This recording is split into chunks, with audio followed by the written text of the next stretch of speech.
வணக்கம். இந்த மாலை வேளையில இந்த ஒரு சந்தர்ப்பத்தை குடுத்ததுக்கு இந்த சங்கீதா மேடத்துக்கும், இந்த சங்கத்துக்கும் என்னுடைய நன்றி.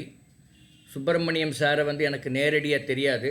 அவர் ஒரு அவர் ஒரு டிஸ்டன்ட் ஒரு டீச்சர் எனக்கு. அவர் ஒரு ஆசான் அப்படின்னு சொல்லலாம். ஏன்னா பல வகையில ஒரு தாக்கம் பண்ணியிருக்காரு. எனக்கு மட்டும் இல்ல, நிறைய பேருக்கு தாக்கம் பண்ணியிருப்பாரு. ஒரு சோஷியல் சர்வீஸ் அப்படிங்கிறத எப்படி படுத்தலாம், எப்படி செய்யலாம் என்பதை அவர் ஒரு நேர்கோடிட்டு காமிச்சிருக்கார். இப்படியெல்லாம் பண்ணால் நல்லது அப்படின்னு காமிச்சிருக்காரு. அவருக்கு அவருடைய இந்த நினைவு நாளில் அவரை நினைவு கூர்வன் பண்ணால் நம்ம அவர் வழியில் நடக்கிறோம் அப்படிங்கிறது சொல்கிறதுக்கு நான் இங்கே கடமைப்பட்டிருக்கேன். அவங்க மேடம் சொன்ன மாதிரி நாங்கள் மாணவர்களுக்கு ஒரு போட்டித் தேர்வுகள் எழுதுறதுக்கு அவங்களுக்கு நாங்கள் ஹெல்ப் பண்ணுறோம். கோச்சிங் கொடுக்குறோம் சில இடத்துல அவங்க அதனுடைய அந்த இன்ஃபர்மேஷன் கொடுக்குறோம். ஒரு 6வதுலேருந்து 12வது வகுப்பு வரையிலும் உள்ள ஒரு மாணவர் ஒரு 20 போட்டித் தேர்வு எழுதலாம். 20 போட்டித் தேர்வுன்னா இது ஸ்காலர்ஷிப் எக்ஸாமுக்காக சொல்கிறேன் நான். அது ஆனால் நிறைய பேருக்கு இது என்ன இருக்குதுன்னு தெரியாது. அதனால் நம்ம ஒரு மாணவர் 20 எழுதாட்டி பரவாயில்ல, ஒரு 2ஓ 3வது எழுதலாம். ஈவன் அது கூட எழுதுறதில்ல. சில பரீட்சைகள் பார்த்திங்கன்னா சென்னை, டெல்லி, பாம்பே அந்த மாதிரி ஒரு இடங்களில் தான் அதை பற்றியே தெரியுது. நம்ம ஊரில் கோயம்புத்தூர் மாதிரி இடத்துல கூட அது தெரிய மாட்டேங்குது. இன்னும் கிராமங்களும் சிறிய நகரங்களில் அது போய் சேரலை. அது எப்படி கொண்டு போய் சேர்த்துவது அப்படிங்கிற ஒரு முனைப்போடு நம்ம சுப்பிரமணியம் ஐயா மாதிரி உள்ளவங்களை ஒரு மனதில் நினைத்து கொண்டு நாங்கள் பண்ணிகிட்ருக்கோம். அது ஒரு 2 வருஷமாக நாங்கள் பண்ணுறோம். அதில் இது ஒரு விஷயம். 2வது விஷயம் ஒரு மாணவர்கள்கிட்ட என்னென்ன சக்தி இருக்குதுன்னு பார்த்தீங்கன்னா, அதில் நிறைய சக்தி இருக்குது. அந்த சக்தி எப்படி வெளிக்கொணர்வது என்பது நாம் செஞ்சிட்ருக்கோம். அதில் எனக்கு இது சுப்பிரமணிய ஐயாவோட தாக்கம் நிறைய இருக்குது. எப்படின்னா நான் ஒரு ஹெச்ஆர் கன்சல்டன்ட், மனிதவள மேம்பாடு ஆலோசகர். அவங்களுடைய கம்பெனியில் அந்த சாந்தி கியர்ஸ் ஃபவுண்ட்ரி, சாந்தி கியர்ஸ் அந்த சிங்காநல்லூர் யூனிட்டு, முத்துக்கவுண்டன் புதூர் யூனிட்டு, அதுக்கெல்லாம் நாங்கள் சில சேவைகளை கொடுத்துருக்கோம்.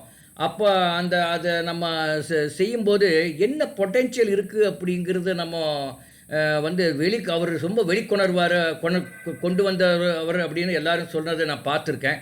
அவர் is a man with for details. ரொம்ப டீட்டெயில்டாக எதையுமே அவர் உன்னித்து கவனித்து அதை எப்படி அதை செயல்படுத்துவது என்பதில் ஒரு முனைப்போடு இருப்பார் என்று நான் நிறைய முறை கேள்விப்பட்டிருக்கேன். நேரடியாக அவரை பார்த்த என அனுபவம் எனக்கு இல்லை என்றாலும், ஏன்னா அவங்களுக்கு அந்த கம்பெனிகளை நான் சேவை செய்தேன் என்ற முறையில் அவர் அந்த கம்பெனி விற்ற பிறகு கூட இப்போ அந்த முருகப்பா குரூப்பில் அந்த கம்பெனி இருக்குது. இப்போ கூட அவங்களுக்கு அந்த சேவைகள்லாம் நாங்கள் கொடுத்துட்ருக்கோம். அப்படிங்கிறதுல எங்களுக்கு ஒரு மகிழ்ச்சி.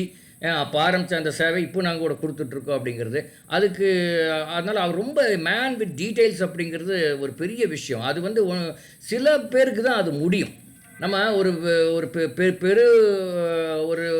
ஒரு மேக்ரோ லெவலில் பார்க்குறது எல்லாருக்கும் ஈஸி. ஆனால் ரொம்ப மைக்ரோ லெவலில் லெஃப்ட் ஹேண்ட் எது பண்ணணும், ரைட் ஹேண்ட் எது பண்ணணும், நம்ம காது என்ன பண்ணணும், கண் என்ன பண்ணணும், கை என்ன பண்ணணும் அப்படிங்கிறதெல்லாம் கூட அவர் ரொம்ப கரெக்டாக பார்ப்பார் அப்படின்னு நான் கேள்விப்பட்டிருக்கேன். அதாவது அவங்களுடைய ஒர்க்கர்ஸ் சிலர்லாம் லெஃப்ட் ஹேண்டர்ஸாக இருப்பாங்க. ஆனால் அவங்களுக்கு அங்குள்ள மேனேஜர்ஸும் அவங்க எல்லாருமே ரைட் ஹேண்ட் மிஷின் கொடுத்துருப்பாங்க. அதை அவர் உன்னிப்பாக கவனிச்சுப்பார். இவர் லெஃப்ட் ஹேண்டர், இவருக்கு ரைட் ஹேண்ட் மிஷின் கொடுத்து அவர் எப்படி நல்லா பண்ணுவார், அவருடைய அந்த ப்ரொடக்டிவிட்டி எப்படி நல்லா இருக்கும் அப்படின்னு கேள்வி கேட்டு அவருக்கு லெஃப்ட் ஹேண்ட் மிஷின் கொடுங்க, அப்போ தான் அவரால் நல்லா செயல்படுத்த முடியும் என்று சொன்னார் என்று நான் கேள்விப்பட்டிருக்கிறேன். அதே மாதிரி இன்னொரு விஷயம் நான் கேள்விப்பட்டது என்னென்னா, ஒரு டிரைவர் இருந்தாருங்களாமா. அந்த டிரைவர் இந்த பொருட்கள்லாம் எடுத்துகிட்டு கொண்டு போய் அந்த டீலர்கிட்டே யாருக்கிட்டே கொடுப்பார். அவர் டெலிவரிக்கு தான் அந்த டிரைவர் யூஸ் பண்ணிட்டு இருந்தாங்க. அவர் அந்த டெம்போவோ எதையோ ஓட்டிகிட்டு போய் எல்லாம் கொடுப்பாரு. ஆனால் இவர் சுப்பிரமணியம் சார் அதை ஐடென்டிஃபை பண்ணி இவர் ஒரு நல்ல சேல்ஸ்மேன் ஆவார் அப்படின்னு நினச்சாராமா. அதனால் அவர் அந்த டிரைவர் வேலையிலேருந்து அடுத்தது சேல்ஸ்மேனாக மாற்றி அதுக்கப்புறம் அவர் சேல்ஸ் மேனேஜர் லெவலில் கூட அவர் வந்தார் என்று நான் கேள்விப்பட்டிருக்கிறேன். இதெல்லாம் ஒரு ஒரு ஒரு ஹியூமன் பீயிங், ஒரு மனிதன்கிட்ட என்ன பொட்டென்ஷியல் இருக்குது அப்படிங்கிறது கண்டுபிடிக்கிறதுக்கே ஒரு சக்தி வேணும். அது அவர்கிட்ட நிறைய இருக்குதுன்னு நான் கேள்விப்பட்டிருக்கேன். அதில் ஒரு சின்ன ஒரு பிசகு மாதிரி, ஒரு சின்ன ஒரு தூள் மாதிரி தான் நாங்கள் இப்போ ஒரு ஆக்ட் பண்ணிகிட்ருக்கோம். இன்ஃபேக்ட் என்கிட்ட இருக்கிற குழந்தைகளில் நாங்கள் ஒரு 60 வித்தியாசமான ஒரு அவங்களுக்கு அந்த சிறப்பு தன்மையை நாங்கள் பார்த்துருக்கோம். படிப்பு தவிர சிலர் ரன்னிங்கில் நல்லா இருக்காங்க, சிலர் சைக்கிளிங்கில் இருக்காங்க, சிலர் குங்ஃபூ பண்ணுறாங்க, ட்ராயிங், இல்லை இப்போ தமிழ் பேச்சு போட்டி, இங்கிலீஷ் பேச்சு போட்டி, கவிதை, இந்த மாதிரி நிறைய சொல்லிகிட்டே போகலாம். ஸோ அந்த ஒரு இதை எப்படி வெளிக்கொணர்வது? ஒன்று படிப்பு, கண்டிப்பாக அது வந்து உங்கள் ஸ்கூலும் மற்றவங்களும் எல்லாம் பார்க்குறாங்க. அது தவிர என்ன உங்களுக்கு ஒரு சிறப்பு இருக்கிறது என்பதை நான் பார்த்து பண்ணிட்டு இருக்கிறதுக்கு ஒரு மூல காரணமாக, அதாவது நான் எனக்கு டைரெக்டாக கிளாஸ் எடுக்காத ஆசான் சுப்பிரமணியம் சார் என்று சொல்வதில் அது மிகையாகாது என்றே சொல்வேன். பிகாஸ் அவர் அந்த மாதிரி ஒரு இன்டைரக்டாக கூட சில பெரிய ஆசிரியர்கள் எல்லாம் அவங்க நேராக கூட சொல்லிக் கொடுக்க வேண்டியதில்லை. அது ஒரு தாக்கம் பண்ணுவாங்க. ஒரு இன்டைரக்டாக ஒரு தாக்கம் அவங்களோட தாக்கம் எல்லாரும் மேலே இருக்கும். அது மாதிரி ஒரு பர்சன் தான் சுப்பிரமணியம். கோவை பொறுத்த வரலும் அவர் சோஷியல் சர்வீஸ் பண்ணுறது மட்டும் இல்லை, அந்த கார்ப்பரேட் நிறுவனத்தில் எப்படியெல்லாம் அதை வந்து ஒரு இந்தியா லெவலில் ஒரு 4-5 பிராண்டு தான் கோயம்புத்தூர் பற்றி தெரியும். ஒன்று வந்து சாந்தி கியர்ஸ், இன்னொன்று வந்து LMW, மூணாவது வந்து மீனு மிக்ஸ்னு ஒரு காலத்தில் இருந்தது. அப்படியெல்லாம் ஒரு 4-5 பிராண்டில் சாந்தி கியர்ஸ் அப்படிங்கிறது ஒரு பெரிய பிராண்ட். ஒரு இண்டஸ்ட்ரியல் ப்ராடக்டில் ஒரு பிராண்டுக்கு வச்சு ஒரு பெரிய லெவலில் ஒரு உற்பத்தி ஃபேக்ட்ரியெல்லாம் போட்டு ஒரு பெரிய லெவலில் வந்த ஒன் ஆஃப் த பர்சன் வந்து இவர் அப்படிங்கிறது நம்ம சொல்லலாம். கோவைக்கே உரித்தான ஒரு ஸ்பெஷாலிட்டி அது.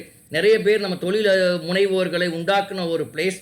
அதில் முதல் தலைமுறை தொழில் முனைவோராக வந்தவங்களில் இவரும் ஒருத்தர் என்பதை நம்ம ஒரு நினைவு கூர்ந்தே சொல்ல வேண்டும். அவர் ஒரு ஃபேக்ட்ரியில் 2 ஃபேக்ட்ரி இல்லை, எனக்கு தெரிஞ்சு அட்லீஸ்ட் அவங்க குரூப்பில் ஒரு 7-8 ஃபேக்ட்ரி இருக்குது. நானே ஒரு 4-5 ஃபேக்ட்ரிக்கு போயிருக்கேன்.